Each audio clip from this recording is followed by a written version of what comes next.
Welcome to Oscars Happy Hour here on Oscars Eve. Finally, we're here.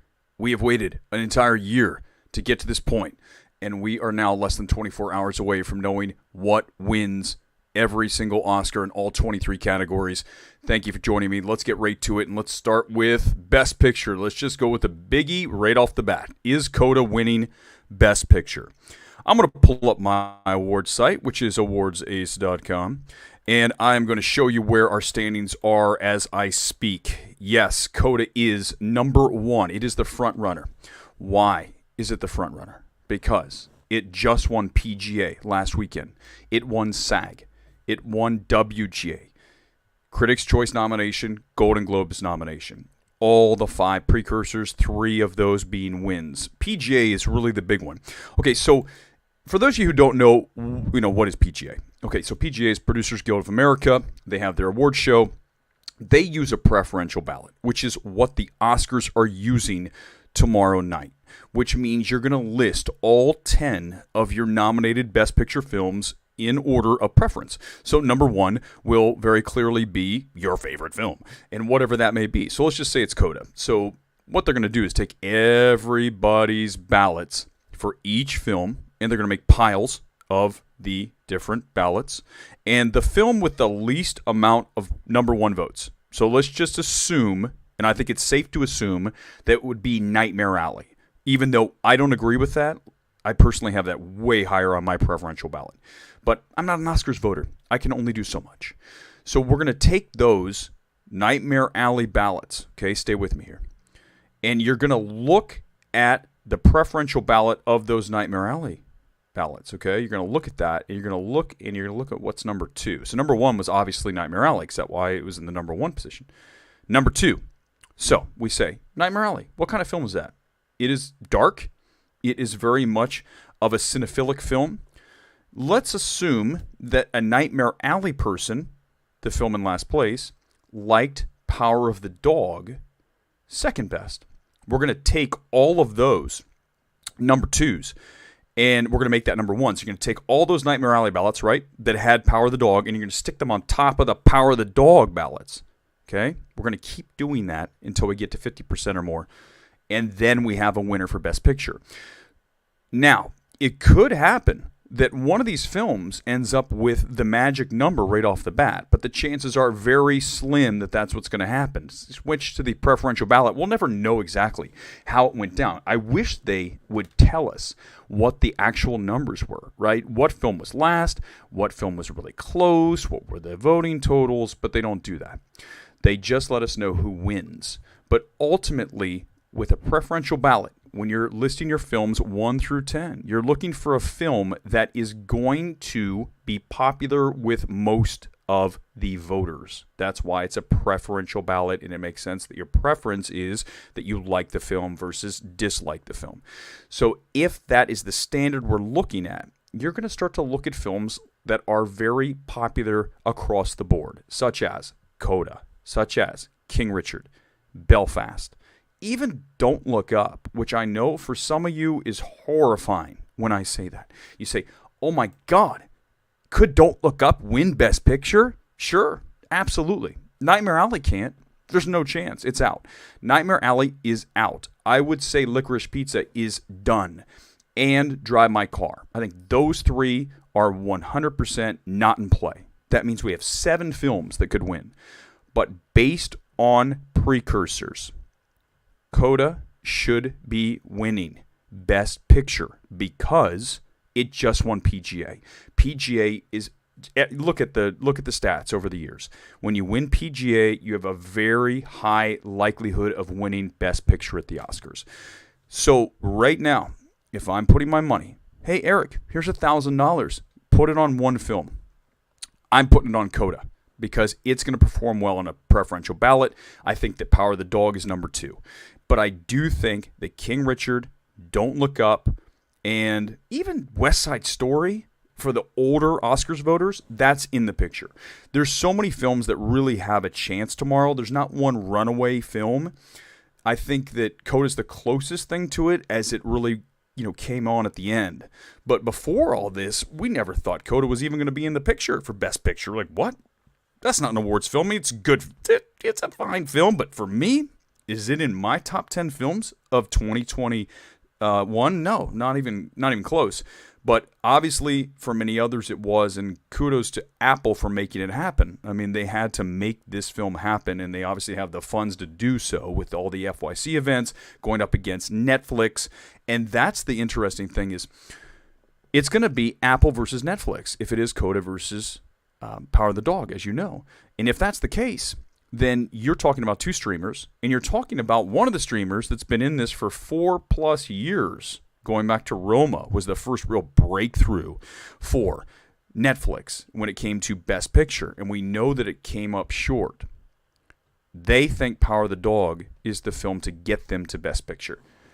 I think that it's going to be close, but right now, again, if you're asking me, what is the film that is going to win Best Picture, you have to bet on it. It has to be Coda, just based on the precursors. Based on PGA alone and SAG. Producers and actors are the two biggest bodies of people in the Academy. It won with producers and actors. So put the money on Coda. Let's go to Best Actress. Who's going to win? Let's pull up Awards Ace again. Right now, as I pull up Awards Ace and I say, who is our leader? You guys have been following along. You know it is Jessica Chastain. Jessica Chastain has her precursors as follows. SAG, Critics' Choice. She did not win Golden Globe. And very important to note when we talk about actors here, you have all of these actresses, all 5 of them, not a single one of them got a BAFTA nomination. Okay, so that in and of itself is bizarre. So usually we'd look at BAFTA, the British, Oscars, and we would say, well, this is where we're going to get our winner, but we don't have that. None of them were nominated, which is insane. I don't think that's ever happened, certainly recently. And as we look at this, Chastain has SAG, which is the biggest of the precursors. But Penelope Cruz has come on. I cannot deny that. And if you look at that film from a worldwide perspective, it's much more popular, I think, overseas than here in the States. And as such, listen, there's a lot of foreign members of the Academy. So there's no doubt that Penelope Cruz is right there with Parallel Mothers. Kristen Stewart's the one that I really am curious about. Here's the problem with Kristen Stewart. Not the performance. It's the film Spencer. It's the situation that most people did not love that film as much as, well, I did. I love Spencer. I think artistically, it's one of the most beautiful films that we had in 2021. But I can't deny the fact that a lot of people did not connect with the film. They wasn't the film they wanted about Princess Diana. They wanted a more expansive, wider scoped film. They did not get that. They got a tight, as you guys know, when you saw Spencer, a tight weekend away at Christmas, and that's what you get. And I think it's works. But for some people, it didn't. So I think that's why we say when Kristen Stewart, does she have a shot? Absolutely she does, but the fact that the film is not as beloved as some of these others, that is what concerns me. I would love nothing more than to see Kristen Stewart win this whole thing. I mean, there's no question that if I had to pick one thing that I want to see happen tomorrow, and I'm not going to go crazy like some of these YouTubers, when you saw that she got nominated, oh my God, she won! That's not what I do. And if anyone clips that, I will deny it happened. It'll be exciting, though. I mean, if she wins, I'm going to be super stoked because that's who I would love to see. I think it's the best performance by an actress last year, Kristen Stewart in Spencer. Let's go to Best Actor. And as we look again on awardsace.com and we pull it up to Best Actor, this one's pretty straightforward. It really is all about Will Smith. Will Smith has all the precursors, okay? He's got King Richard, okay? Pull it up. He's got King Richard. He has SAG, he has BAFTA, he has Critics' Choice, and he has Golden Globes. He has all 4 of these. And having all 4 of these is obviously you have to put your money on Will Smith to win this. When you have all 4 precursor wins. We saw this happen. You remember, obviously, Joaquin Phoenix that year with Joker. You win one, he starts winning all of them, and you have no doubt that that's who's going to win Oscar. Will Smith is going to be your winner for Best Actor. In second place, I think right now is Garfield. Cumberbatch would be third for me. Denzel and Bardem further back. They really don't have a shot. In actress, interesting because I think all five have a shot, right? There's no question. Nobody is eliminated from that race. Even Coleman. I think Netflix made sure that she is going to be viable in that. So any of those five win, not going to be surprised. If Will Smith does not win, that'll be shocking to me tomorrow. But if it is somebody who beats him, it's going to be Garfield. I think that is how that's going to go. Let's go to Best Animated Feature. This one's tight. It's Encanto versus Mitchell's versus the Machines. And now some of you say, Mitchell's has no shot. It's not going to win. Netflix has made certain that it will be in the race. In fact, as I discuss this, I'm going to stick the Mitchell's versus the Machines moose on top of the microphone. This is a cheap ploy, but I found it, and there he is. He's going to hang out there. I don't remember. I've seen the movie. It's been so long since I've seen the movie. I don't remember what the moose's name is, so feel free to hit me in the comments. Okay, so let's pull up Awards Ace. I'll show you what I have here. And this is why you guys need to know that it's not over when it's Encanto versus Mitchell's versus the Machines. Because, first of all, when you look at the precursors, Encanto has BAFTA, it has PGA, but Mitchell's has the Annie Awards, which is the Animation Guild, and there goes the moose. And then we also have Critics' Choice. So you have really a split. Now, granted, PGA and BAFTA are bigger than the two I mentioned, Annie and obviously Critics' Choice. But that said, it's not a runaway thing here for Encanto. I think it's going to be closer than some think it's going to be. I know Netflix really has pushed hard for this. And I think Lord and Miller obviously want to see it happen. And there's no more talented duo when it comes to writing comedy in this town than those two. And think about that film. It was originally called Connected, with Sony. And then Netflix bought it, changed the name to Mitchell's versus the Machines. And then, boom, it's up and has a real legitimate shot to win tomorrow. That said, if you're asking me what film is going to win, is more than likely going to be Encanto. That's what I have right now at the top, winning Oscar tomorrow. But it's going to be close. I think it is, I would say 60-40 on that. Encanto, 60-40 Mitchell's versus the Machines. Some people have that at 90-10. I think 60-40 is very fair there. All right, let's go to how many Oscars will Dune win?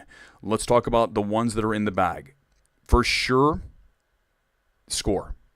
I think there's no question, even though Power of the Dog is knocking on the door, Johnny Greenwood, right there. It is Hans Zimmer and Dune. That is one. Okay, let's say that's a lock. Production design, that's done. I think Nightmare Alley is the second closest there, but Dune should win. So that gives it score and production design.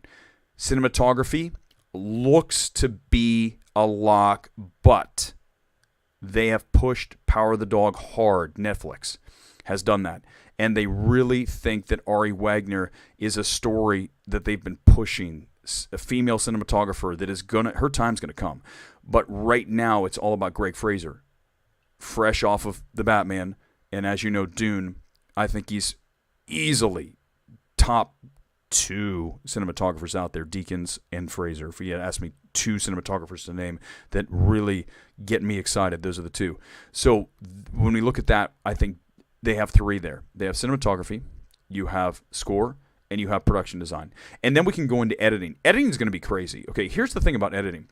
When you look at editing, you have so many films that have a shot. You've got King Richard, legitimate shot. It won ACE, which is the Editors Guild. Okay, and then you have Dune sitting there. You have Power of the Dog. You have those three really vying for editing. I think those are the three films. I'm going to pull it up here on Awards Ace and see where I got them stacked. I think I actually have Power of the Dog still there. That is really it's a split decision. I mean, it is a photo finish. This is one of these that is really going to tell the tale of what wins Oscar tomorrow. In fact, what's interesting? We talk about the pre-show awards. So the pre-show awards are the awards they're going to give out ahead of time. Right, so they're going to give those out at 4 o'clock. That would be 7 o'clock on the East Coast, 4 o'clock for us here out in LA. 4 o'clock to 5, they're going to run these pre-show awards. Those awards are as follows. You've got editing, which we just talked about. So when editing comes out, sometime between 4 and 5, we're going to have a really good idea, because editing gets tied into Best Picture so often, a really good idea about Best Picture. It'll be a nice hint for us. You have sound, which that will be Dune, so there's another for Dune, by the way. Makeup and hairstyling, which should be Eyes of Tammy Faye. Original score, Dune. Production design, Dune. And then you've got the documentary short, animated short, live action short, the 3 shorts. They've been cut, okay? So those 8 categories are going to go before, in the pregame, the pre-show. And then they're going to weave it into the actual broadcast during the Oscars tomorrow. You're going to find out through social media, on Twitter. I'm sure people are going to find out on the red carpet and obviously be able to talk about those things. But editing is the one you really want to look at. But it's really a shame that they had to cut these awards out. The solution for me is very simple. It's not editing these things out, okay, including editing. No, it is about making the speeches shorter. Cut these things down. Make the speeches 2.5 minutes. Literally have a clock, a shot clock, like in basketball. 2.5. Tick, tick, tick, tick, tick. It gets to 0, the mic's cut. And that's it. And we make a speech at the beginning of the show and say, listen, if it goes to 0, your mic's going to be cut and it's over. Okay? That's it. So that's it. The mic just got cut. If we can do that, we could get all these awards in. But as such, we've taken 8 awards out of the Oscars to get this thing moving again. Watch it be 3 hours and a half, even without those 8 awards. Just watch. That will be hilarious. They really need to keep this thing moving, but there's a better way. It's called make those speeches shorter. Okay, Oscars upsets, and then I'll get some comments here. Really, it starts with editing for me.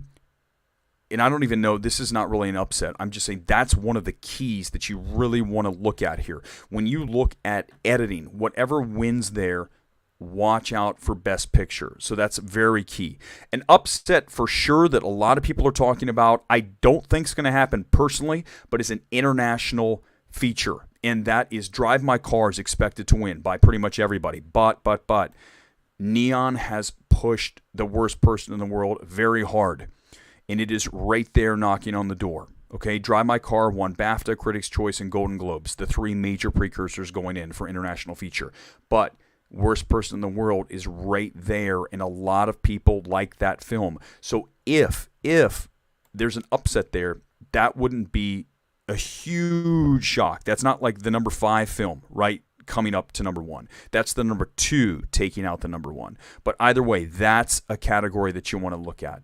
I think that when you continue to look at some of these categories that are going to be close, I really feel like visual effects is Dune as well, right? There's another one for Dune. Dune is a lock there. Really, I think the one that international features, the one that you really want to pay attention to. I think that's where you're going to possibly see something that's crazy. Best song's likely going to go to No Time to Die. If Encanto would have picked the right song, then we'd probably be talking about Encanto, but obviously they didn't. So now, because of that, you could end up losing. Incidentally, they picked that before the movie really went crazy, and they didn't know which song. It's like picking the wrong song from an album, like for a single. It's like, how did you do that? They really messed up. All right, let's get to some comments here and see what we have. And listen, Edward's here, and I told Edward that if he shows up that we are going to get into it.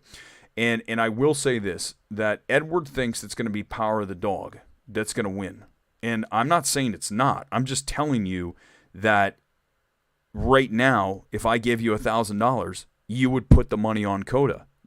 Unless you would let it ride with Power of the Dog. I'm just telling you, I wouldn't. But you can do that. I'm not saying it's the craziest thing to do. I wouldn't put $1,000 on Nightmare Alley. That's for sure. But I think one of the other questions that you have here, Edward, which is a good one, is can Licorice Pizza win original screenplay? I mean, of course it can. It's there. But for me, it's Don't Look Up, because Don't Look Up just won WGA, Writers Guild, and that was right in the middle of voting, which is really good if you're trying to win an Oscar, right? You win a major award in the middle of voting. I think that Don't Look Up winning makes the most sense for me. It's my pick for original screenplay, but I think Belfast is even there ahead of Licorice Pizza. It's either going to be Licorice Pizza, make that Belfast, or Don't Look Up. Those are the 2 that are going for original screenplay. That's what I have. Licorice Pizza would be 3rd. But it's the only shot Licorice Pizza has of winning anything. So if it doesn't win that, it's just not going to happen. All right, let's see. Let's bring in Nicholas. Apple TV Plus could strike gold again next year. Yeah, one of the Killers of the Flower Moon for sure. Okay, Cha-Cha, but Killers of the Flower Moon, Scorsese, that's the one that Apple is going to hang its hat on without question next year. And look at Apple out of nowhere. Last year they had The Banker, which is not even an awards movie, and then boom, they have Coda this year. They bought at Sundance for $25 million, and if it wins, best $25 million ever spent. Right? They didn't pay to make the movie; they just paid to acquire it at Sundance, and now they turned it into a possible Best Picture winner tomorrow night. But Apple is here to stay. They are here to play for real. They have the money to burn, just like Netflix. But Netflix is not going to be happy tomorrow if Apple wins. If Apple wins, okay, that means that they did it in really their first year, their first major year of putting a film forward, and it was only Coda. That's all they had this year. Here's our film. We won. And Netflix is like, we have a whole bunch of films every year for the last, let's go back to Roma, 4 years, and we did not win. And Apple did, and it's a streamer. I don't want to be at Netflix on Monday if they lose. I don't want to be at Netflix's after party tomorrow night if they lose. In fact, they might cancel it. They say, forget it. We're not going to do it. No one wants to party. Back to Edward. Parallel Mothers. Why is it so beloved? But yeah, I don't know. It's a good question. I like Parallel Mothers. I admire the film. I don't love the film, but I do think it's good. I think I have some issues with it, but I actually enjoyed more of the women angle, right? The mothering angle than I did the excavation angle. So, but the film didn't get a Best Picture nomination. But listen, that goes back to one other thing that's very important to note here. If Penelope Cruz wins, that's Sony Pictures Classic. A lot of people love that studio. They're old school. They've had a ton of hits over the years when it comes to Oscars, and that would be a win for them. Kind of like, I look at them like Searchlight. Searchlight's bigger, but they're just one of those old cachet studios when it comes to the Oscars. So Sony Pictures Classic is there here with Parallel Mothers with really their shot. It did get a score nomination, but that's not going to happen. Okay, 0%. So if it wins, that's a huge thing for SPC. Let's get to Gavin. I don't buy Jessica winning Best Actress. There's zero passion behind her. Well, I mean, that's true. I understand what you're saying there, Gavin. But the thing is that it just feels like it's her time. And sometimes that's just how it goes. Whether there's passion for the movie or the performance, sometimes it's just about timing. And people saying this is the time that it's for Jessica Chastain to win. Okay, so if that's the case, then that's what's going to happen tomorrow. And I feel like that could happen. I feel like maybe there was a situation here where nobody has one of these that they just love, like in Best Actor. Will Smith is just, boom, he's head and shoulders for me, even though Garfield's very good. Will Smith is the winner. Like when you see that, you just go, there's your winner. There's not really any contest with the other four. And when I look at actress, it's really wide open with any of the five. So I'm not saying listen, I would not put all my cash on Jessica Chastain to win. I'm saying the smart money, the safe money is putting it on her.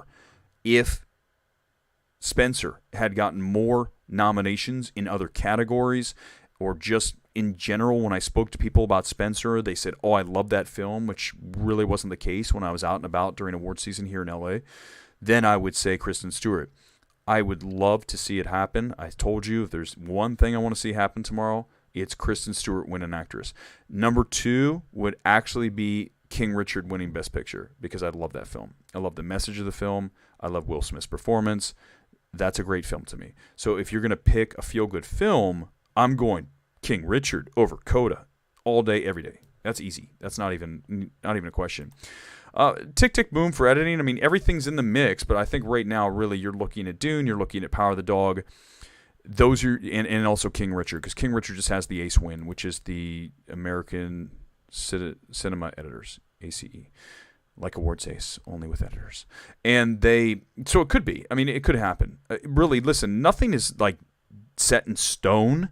The one thing that's set in stone tomorrow is the closest thing is probably Will Smith. Well, okay, let's go to supporting. The 2 supporting are the closest. Okay, those are locks. That is DeBose in supporting actress and, of course, Katsur in supporting actor. Those 2 are your locks, okay? But beyond that, everything's open. So if Tick, Tick, Boom won, I mean, it could happen. I don't think it's going to. I would not put money on that. I would put money on Power of the Dog King Richard, or Dune. Those are the three I would go. If Coda wins supporting actor in adapted screenplay is very big tomorrow. That's another one. It could be. I'm not so sure about this. I'm not a huge believer in if it wins this, it has to win that. Okay, I understand stats. I get it, and we could go through that all night about this 75%, 85%, 95%. When it wins this, it doesn't. I get it, but I don't think so. But that said, all of these things are keys. Editing will be a big one. Also, no question, adapted screenplay, which is where you have Dune, you have Power of the Dog, you also have Coda there. You have those films sitting there in adapted screenplay. So whatever wins there, if it is Coda, then you would say edge Coda for Best Picture. You'd say edge right now. I wouldn't say it's a done deal. But again, I just come back to the fact that Coda is more of a preferential ballot play for me than Power of the Dog. There are a lot of people who are mixed on Power of the Dog. I admire the film. I think it's very well made. It's a handsome film. It is a little bit long, but what film isn't this year? What film? None of them. They're all too long. So I feel like Power of the Dog for me, if it wins, is absolutely warranted. Coda, I've said so many times, my issue with Coda is very simply that it is a traditionally made TV movie setup. Okay, the actual look of it feels like a TV movie. It is not true filmmaking. When we even watch Power of the Dog, pick a film. Even King Richard is elevated direction and elevated production on that film versus Coda. And I understand Coda had a very small budget. I understand that. But still, I've seen plenty of small budget films that have more of an artistic imprint than Coda did. Therefore, that's why I am not huge on Coda, because I'm such a technical film fan. I talk to Scott Menzel all the time, president of the HCA, and we have these discussions. He loves screenplay. I love tech. When I see a film that is technically on point, I'm going to love it almost 99.9% of the time, except for the 0.1% of the time that it's everywhere, every time, whatever, all at once. That film, the new one. Everywhere. Yeah. That one. It's not great. That movie really wore on me as it dragged on, but the filmmaking is so strong in that. I love how that film is assembled. I love the Daniels direction. That said, I don't love the screenplay. So there has to be a decent screenplay for me that is not annoying. So yes, I still and always will value technical filmmaking over movie of the week direction. I would hope you would too. Chris Gore is here, and he's saying, "Are we doing a bet this year? Light beer on the line." You know, I'm an easy date, cheap date, because I'm going to have like a Coors Light or a Miller Light or whatever natural light, which they never have on draft because it's a redneck beer. But I grew up in Ohio, so I'm just like basic when it comes to beer. So yes, whatever the bet is, you tell me what it is, Gore, and we'll do it. I think I'm going to come on your show tomorrow. Gore's going to go for like all 4 hours of the Oscars. He's going to go live on YouTube. You're going to go for 4 hours live talking about the Oscars? You could. When it's live, it's pretty easy. You can just bounce off of stuff. You have things to react to all the time, right? Here we're generating. We're talking things, and I appreciate you guys with the comments for sure. So yes, Gore, I'll do that. What are the biggest snubs for nominations this year? That's a great question. For me, it's Cyrano without question, and Spencer. So Cyrano really deserves to be in Best Picture. It deserves to be in direction. It deserves to be in song. I think cinematography, certainly at the end. There's a lot of things that Cyrano can be identified for. I would say adapted screenplay. There's so many things that Cyrano should have been that MGM just completely wiped. They just screwed it up. In fact, you can sort of see Cyrano here on the wall. There's half of Peter Dinklage's face. Very disappointed that MGM just wrecked that film. It's a much better film. If you've seen Cyrano, you got to trust me on this. It is a very well-made film, and I love Dinklage in that. Dinklage should be in Best Actor. There's another snub. So we're sticking with Cyrano, and I can just keep going on and on and on. There's so many reasons and elements of that film that should have been in the equation for Oscar that it's only there with a costume. It's it, one thing. And it's far too good of a film for it to be sitting on the sidelines. So Cyrano's number one. Spencer in cinematography, Spencer in score. Those two needed to be there and also direction. I would get rid of PTA. I'm not a fan of Licorice Pizza. You guys know that. Not a fan of Licorice Pizza. I would kick that movie completely out. It wouldn't even be in the conversation anywhere. Not screenplay, anywhere. And then I would put Spencer in. Would that be original? Which would be Licorice Pizza Spot, right? So Spencer's in. Then I would jam Cyrano into adapted, and I would take cinematography, and I'd definitely put Spencer in there. I mean, there's easily that's in there. So these are some things that were, no question, the biggest snubs of the year. My 2 favorite films this year were Cyrano and Dune. Those are my top 2 films of 2021, and Cyrano got left on the sideline. Dune, on the other hand, except for, of course, Denis, the fact that he's not nominated for director, like, what are we doing? How do you leave arguably the best directed film of the year when you look at achievement in direction, Dune, and you say, we're not going to nominate that? Insanity. So that is another huge whiff, no question about it. Cyrano, Kyle says Cyrano has not played at my theater. Really? That doesn't surprise me. They dropped the ball on that. They only put it out in like 700 screens in late February. They totally missed it. It should have come out closer to Christmas. They should have given it a real awards push, but they didn't. They dealt with Licorice Pizza, House of Gucci, Respect, No Time to Die, and then we have Cyrano that is the redheaded stepchild that's in the corner. Stay over there, Cyrano. We're not going to spend any time or money on you. That's how MGM treated that film, and it's garbage because it's a really great film. So yes, if you have not seen it, you need to watch Cyrano. I don't know when it's showing up on digital, but I wish you could see it on a big screen because the songs in that film, one of them should have been nominated here, Wherever I Fall, without question. If you've seen that film, if you've seen Cyrano, you know what I'm talking about. That final scene, Wherever I Fall, insane. A24, why didn't A24 push the Green Knight for cinematography? Drew, they did, but at the end of the day, it's always going to be hard for some of those smaller films like a Green Knight. We saw The Lighthouse get in there, okay? It does happen. The Cinematography Nomination Guild, the group that nominates these things, they do a really good job of identifying cinematography. I think when you look at the cinematography nominees, they're all solid. There's not one there where I'm like, that doesn't belong, right? They do a very good job of identifying the films that do that well. But it's always hard when you have a film that is not going to be anywhere else, The Green Knight, and then have it show up for cinematography. Lighthouse did do that. I can't argue that. But at the same time, I feel like they knew, A24 knew we had one film that has a shot for us. A24 is not going to get 2 in, and the one they got in, even though it was Apple, was Tragedy of Macbeth. So when you get Tragedy of Macbeth in, then you just take your attention off of The Green Knight. They kind of really just went for one there. Even though that is Apple, it still is A24, Tragedy of Macbeth. So I think that is really what happened with Green Knight. Also, very important, whenever we talk about awards films, we always talk about release schedule because it's vitally important to have your film come out at the end of the year when everyone's talking about awards, because when The Green Knight came out in July, I want to say it was July, right? That's really hard to bring that from July all the way through to now March. You know, that's what, 10 months? I mean, it's almost impossible. 9-10 months to bring that all the way through and have it still be, discussing it.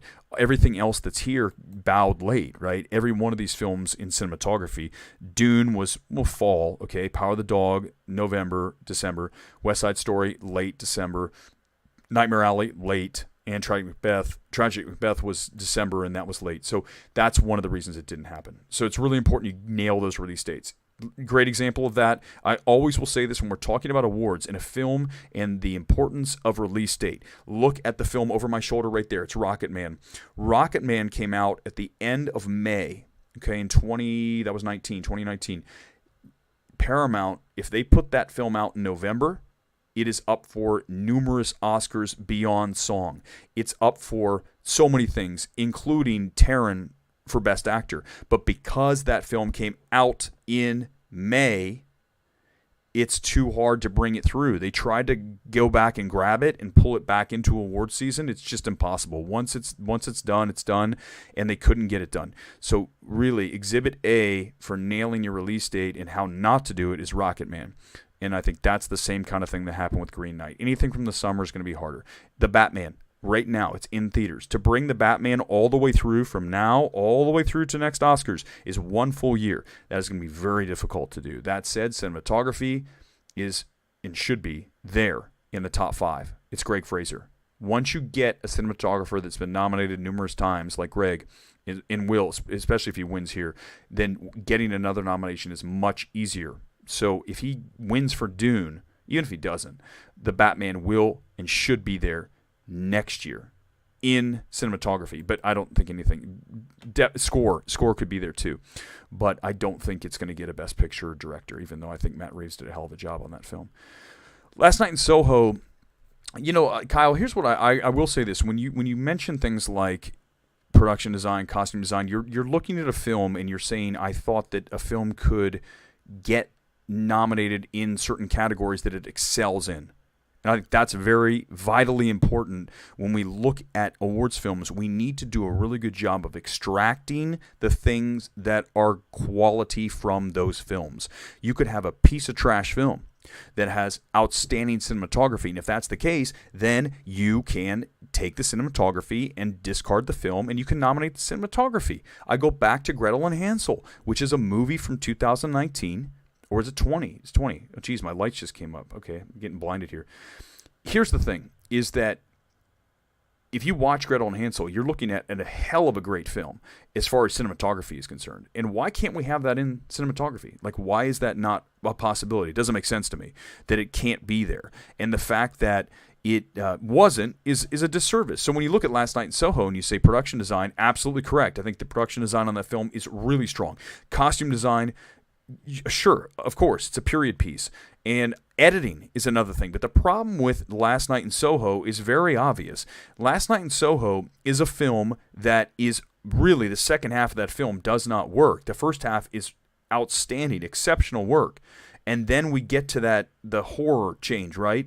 And once that happens, the film really goes off the rails for me. It doesn't work nearly as well as it did before. And as such, that's why Last Night in Soho is sitting on the sidelines, because it just doesn't finish. And if it doesn't finish, it's very hard to get these things like production design and costume design. What you end up seeing is these films that are in the mix here usually had a Best Picture or a Director or Screenplay, all these things, right? So if it has these other things, then they say, well, let's just give it this. I say you should be able to extract elements of films like Last Night in Soho and say that deserves production design. I'm with you. Costume design, yes. It should have been in the mix, not for screenplay. That film has no business in screenplay whatsoever. None. So you need to be able to extract those things. Another thing from Kyle here. Coda was very lucky with its August release. It was. I mean, well, let's just take it even a step further. We talk about Coda. Coda debuted at Sundance. Okay, so it debuts at Sundance last year at this time. And then what happens is they buy it for $25 million. Apple says, we'll pay $25 million for this. They bought it. They acquire it. They sit on it. There was really good buzz coming out of there. And then they decide to release it in August, which is really not an ideal time for awards. Let's just put it on the streaming service and see what happens. And it kind of came and went. But then it magically caught fire. Sometime late in this process, Coda was all of a sudden a very viable awards film. And when I talked to Scott Menzel, I give Scott all the credit in the world. He said that this will be an awards film. I did not agree with him because I don't think the filmmaking is exceptional. I just don't. But it doesn't matter whether it is or whether it isn't. Coda has caught fire emotionally with voters. Therefore, it is here.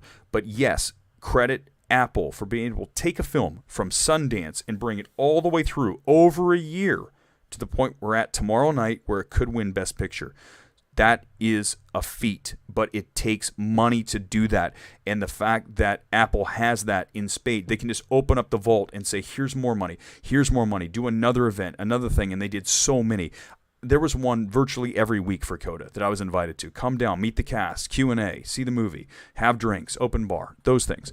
All those things happened with Apple, and that is one of the reasons it's here. It's not the only reason. The film has to be good too, but it helps to have those parties. It helps to have those meet and greets with the stars so that voters go, oh, I like that person. I've told you so many times, you go to these events and you meet somebody who's really cool, like Kenneth Branagh, coolest dude in the world. I never met the guy. We were at an event for Belfast a few weeks ago, and he was very personable. He reminded me, he could have been the manager of the bar we were at. That's how he was coming around asking everybody how they were having a good time. Those things matter. That's important, pressing the flesh. And Coda did a lot of that. So if it happens tomorrow, remember, these are the things you don't see back wherever you are, if you're out here in LA and you're going to these things, you can see this happen. You see the wheels in motion. Let's bring in Gore again. Dune deserves all the gold. I'm with you on that. You know how I feel. I think it's my favorite movie of the year. So Dune is absolutely right there. It should be winning, but they're going to say, hey, it's the first half of 2. Let's wait for the second half. And then we can say it's Best Picture. I say, screw it. Give it now. Is it the best made film of the year? Absolutely. Best produced film of the year? No question. Best directed film of the year? Yes. Therefore, the fact Denis is not there is absurd beyond, but give it something. You don't have to wait for part 2 to give it Best Picture. I have no problem with that. The biggest snub in recent memory is Saint Maud. Oh, I love Saint Maud. What I love about Saint Maud is everything, okay? But Rose Glass is a talent beyond talent, and I think what was really cool was Kristen Stewart saying her next film was going to be with Rose Glass. And when that happened, she at the same time said that it was her favorite movie of that year.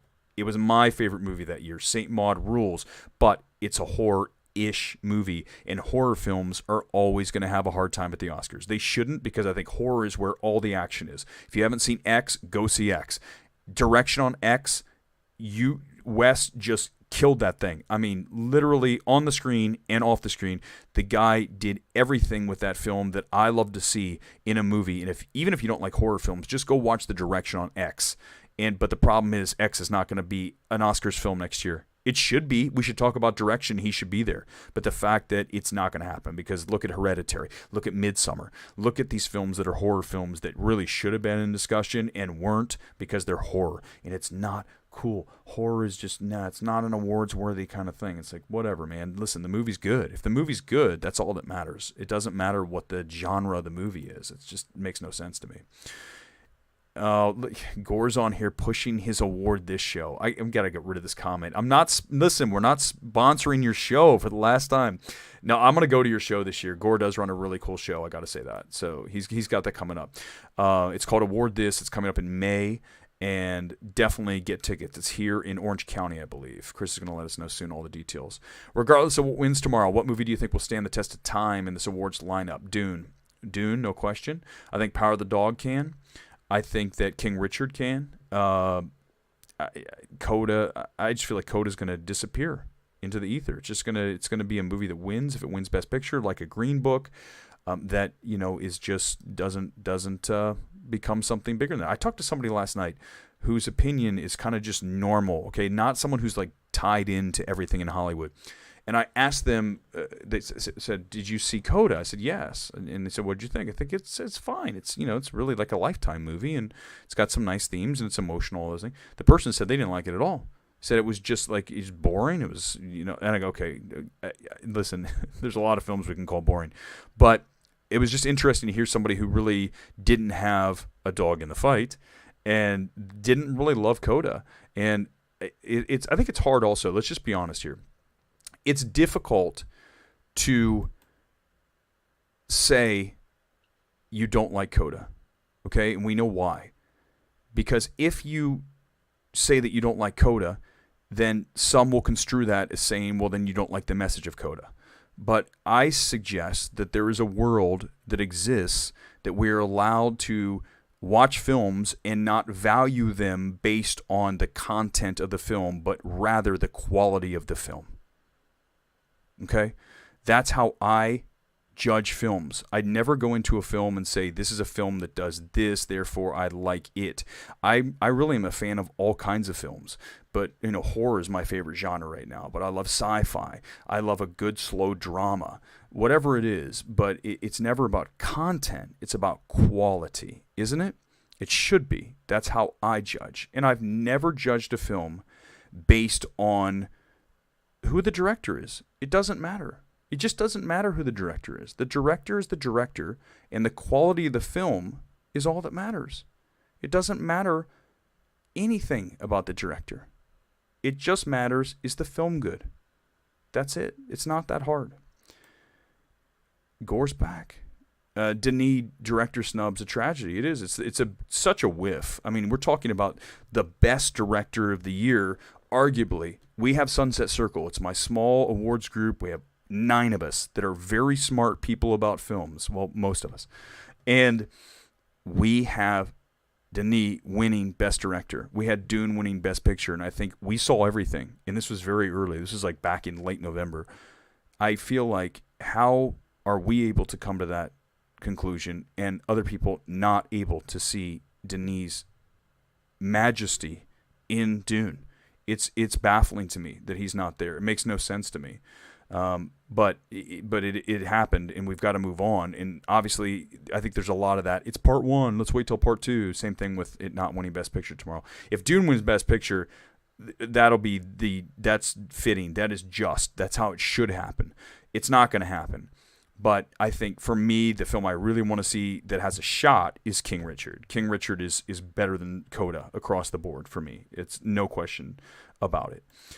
I feel like Dune and Avatar will be the Lord of the Rings and Harry Potter of the decade. Yeah, I mean, it could. I think Dune's not nearly as widely accessible, right, as Harry Potter. Clearly, Dune is a lot more cinephilic, right? So it's not going to draw the younger audience. It's not a 4-quad film. We talk about 4-quad films all the time. 4-quad films, very simple.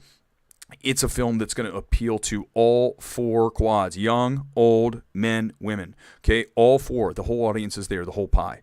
And I feel like Dune is not there. It's like a 3. There's the young crowd doesn't want to see Dune. Young kids aren't going to watch Dune, to sit there for 2.5 hours and watch Dune. There's no chance. But yes, it will still stand the test of time, like Lord of the Rings. And I think that's why we saw, like Lord of the Rings, where it's like, well, we get to film number 3, then we'll honor it. That's what they're going to do here with Dune, with part 2. But I say, why wait? If the film's great, it doesn't matter if it's 1, 2, 3, 5, 10. It doesn't matter. The film's great. It's the same thing I said about direction. Who cares if it's half, the first half, second half? It's just the value of the film. How good is it? Malignant, snub. Malignant's horrible. Malignant's only good when at the end in the jail scene, right, where all hell breaks loose. That's it. That's the only part of the movie that's good. Up until that, I thought it was really, truly one of the worst films I've ever seen. And then that is interesting, thank God, to save the day at the end, where at least it's something to watch.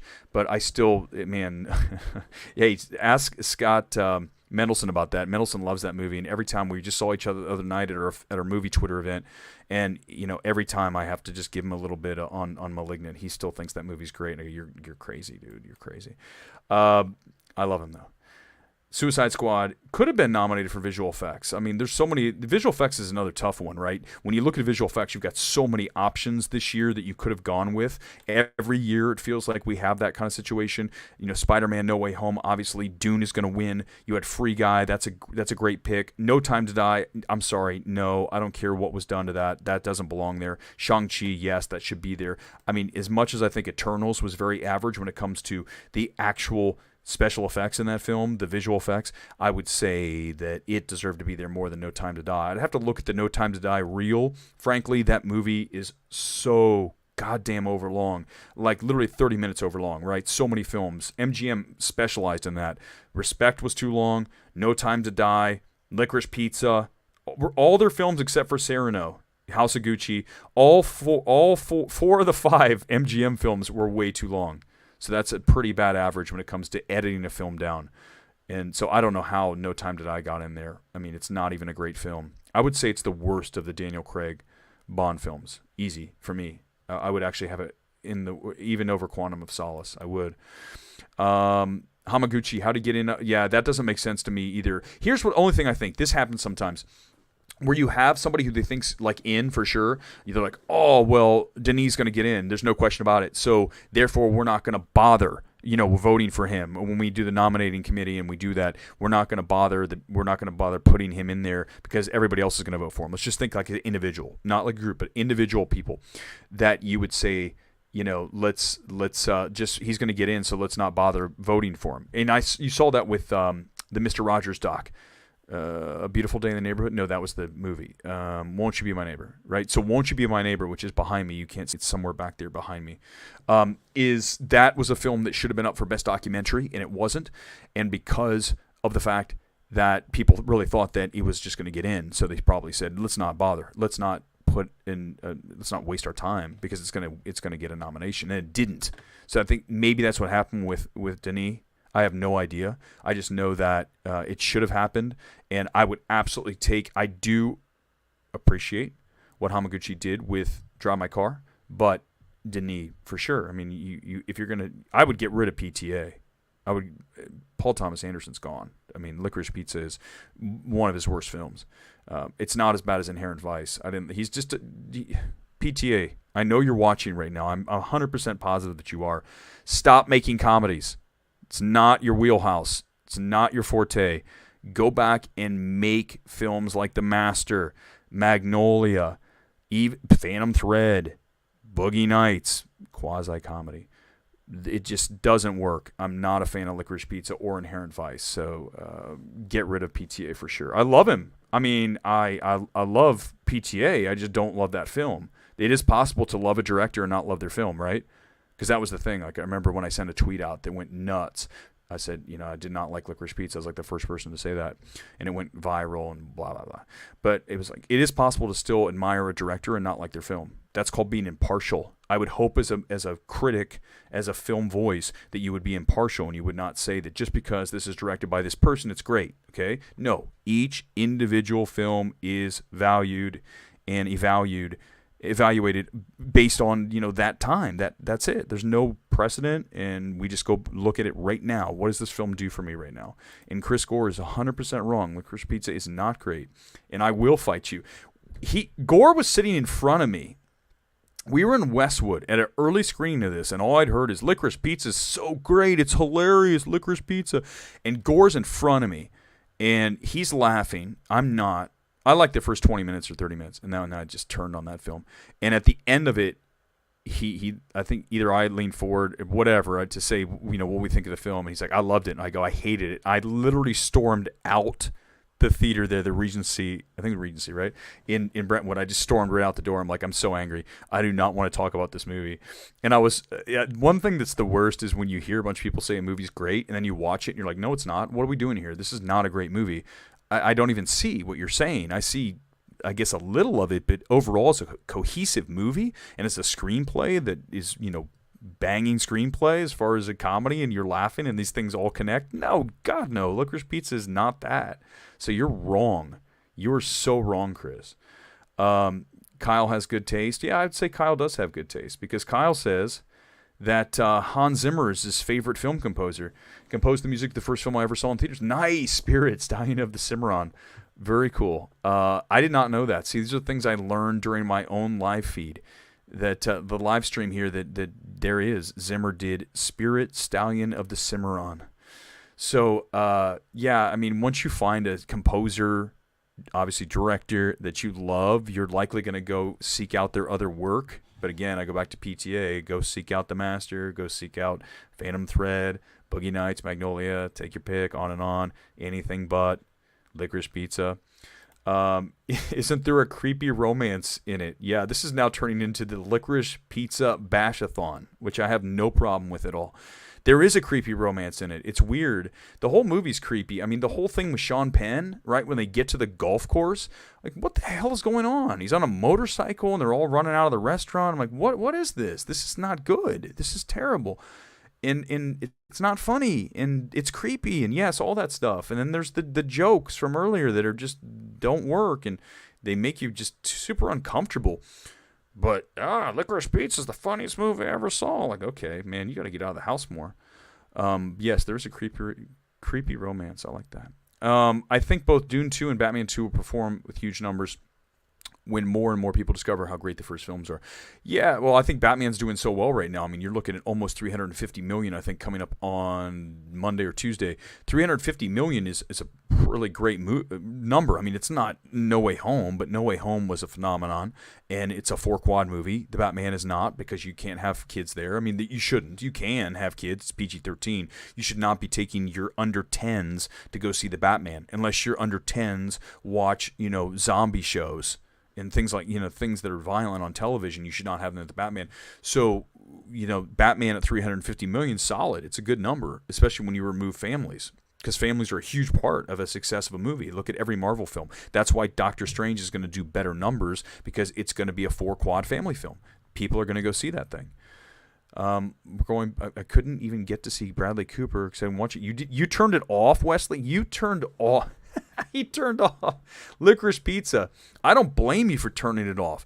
I drove all the way to Westwood, which is like 30 minutes from my house, and we're sitting there, and I'm like, I got to finish this because I can't talk about a movie that I leave. That's a rule that I always have. You can never discuss a film after you turn it off. That doesn't make any sense.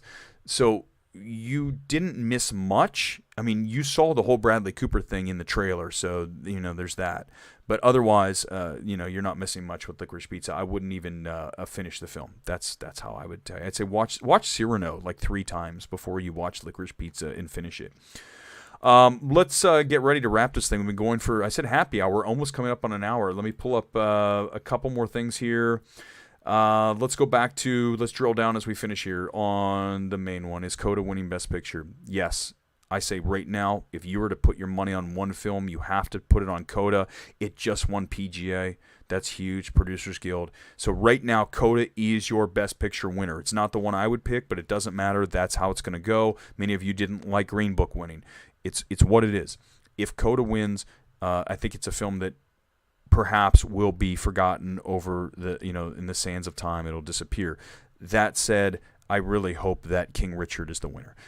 Even Don't Look Up. The reason I want Don't Look Up to win is because it's going to be mayhem.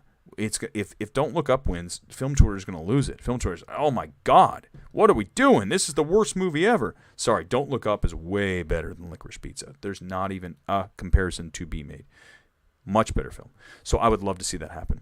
But right now, Coda is very likely winning Best Picture. And we'll find out tomorrow. It'll definitely piss off Netflix. If Netflix loses to Apple, that is going to be an event you do not want to miss. I would die to be at the Netflix after party if they do not win Best Picture and Apple wins, because I can't imagine it'd be like a funeral. I mean, it's not going to go over well. I love Netflix. I think they do a great job. Their people are cool. They have a very diverse slate of films. But if Apple beats them, that is not going to be the place to be tomorrow night. You want to be at the Coda party, which I wasn't invited to. I'm very disappointed. I think Scott Menzel was. I mean, he championed the film. I didn't champion Coda. If Cyrano had gotten in, then I would hope to be at the Cyrano party, but it didn't. If Dune wins or King Richard, I probably will go try to find where the after party is, just to go hang out with the King Richard crew because I love that movie so much. All right, guys, we're going to wrap it up here. I appreciate it watching. We might do one of these tomorrow after the Oscars. I'm going to go on Gore's YouTube channel tomorrow, and we'll talk about this during the Oscars. But I really appreciate everybody watching here tonight, and I'm getting ready for bed. I'm going to go to bed. Busy day tomorrow. Oscars are finally here, and we can put it all to night. And let me say this. Go to awardsace.com. It's my website. I'll pull it up one more time, pop it up, and you can go there and get your very latest on all the Oscars. It's right in front of you. Awardsace.com. In every category, who I think is going to win in all 23 categories is there for you. Again, thank you for watching the live stream. Like, subscribe, all that good stuff, and we'll talk again after the Oscars. Thank you, and a very good night.